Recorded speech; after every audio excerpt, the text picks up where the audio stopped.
Where's that helmet that I drove in? There it is. The M&M's Traxxas helmet. I'm going to sign that baby. We're going to put it up for auction for our guys, Traxxas, and it's going to be pretty cool. All proceeds go to the Busch Foundation, so that's going to be nice for the kids and getting their Christmas presents and everything all ready to go. Got a couple more races left with Traxxas this year. Still going to Talladega and Homestead, so looking forward to winning a few more times, kind of like we did in Chicago. But you know, it's going to be a neat deal. So if anybody wants this M&M's Traxxas helmet, still all the mud's all over it, and I got the tear-offs on it and everything. So pretty neat deal. We're going to auction it off, and all proceeds go to the Busch Foundation. So start your bidding today.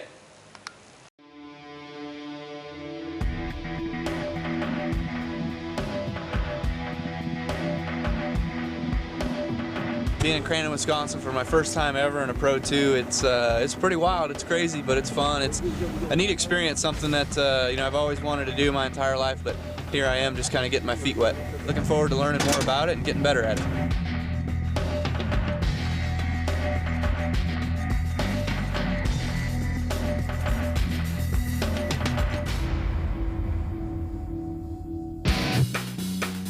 It's a true sign of a competitor when someone has the confidence of never being in one of these beasts before, going out and competing with the best in the world in Pro 2.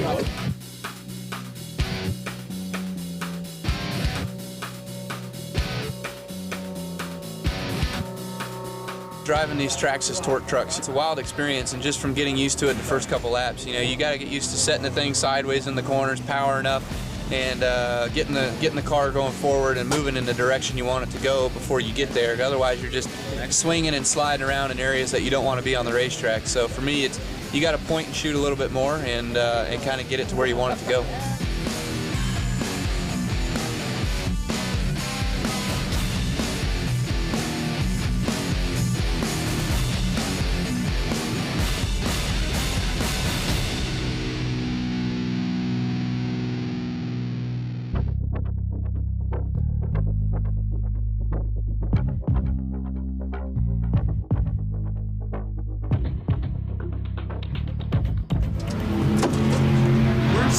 All right, I mean, I don't know if this is the time in the game to be asking, but where's my lap time going from? Like, I mean, where's my biggest struggle points? To the right of center of that jump, get slowed down.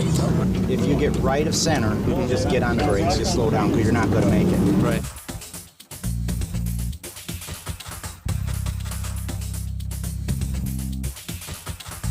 You know he can drive. I mean, we all know that. And I think just jumping through the air and, you know, what you can do with the brakes more like a motorcycle is going to be the learning curve for him.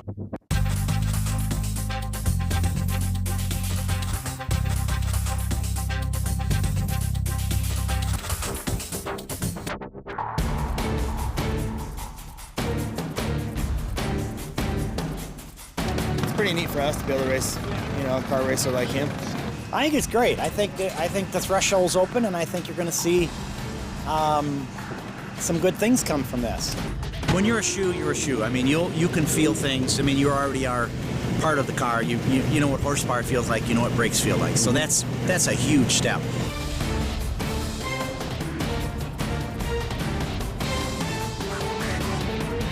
I don't know, Kyle's just another NASCAR guy to me. I don't care. He's a little PO'd that I got to walk over to his pit, get a little camera time instead of, you know, the camera being on my truck. The bottom line is there's guys in the sport that have been supporting it for 10 years out of our own wallet and you know, busting our butt at night trying to work on our truck while we're running a business and looking for sponsors. And you know, it's a little bit of a kick in the crotch when, you know, somebody can come in and either buy a ride or get given a ride, and those of us that have been supporting the sport aren't getting the coverage we need.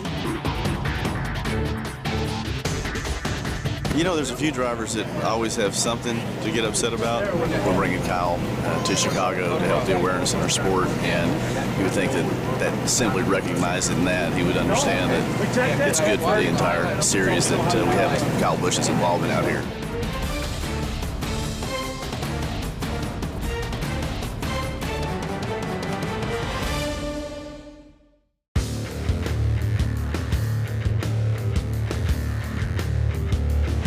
He's a wheel, he can drive anything.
But when you know that you're out there, you know, in the company of someone like Kyle Busch, I guess it makes us all raise it up to the next level. And when you go back on Monday and Tuesday and start writing your race report, you know, there's no doubt you want to be able to mention in there that you finished ahead of them.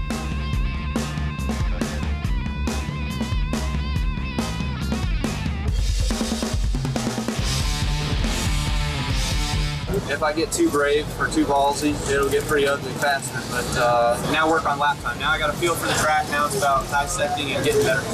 You're getting out there, you never have time to catch up. You know, your breath, your truck, anything. So you're always on the go and trying to get ready for the next jump or setting up for the next corner.